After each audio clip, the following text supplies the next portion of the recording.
What's going on, everybody? Welcome back to Valvetronic. Today, BMW G20 M340i. Driving along here, we got the valves closed, and as fitting with all of our systems, with the valves closed, absolutely no drone. This system is whisper quiet. It's actually quieter than the stock exhaust when it's closed to give you that perfect, quiet, docile executive sedan experience.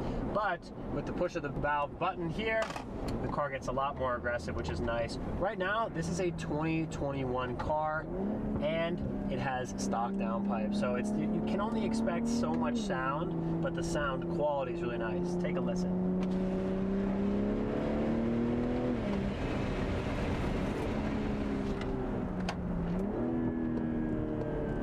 Got a couple pops and cracks on the overrun.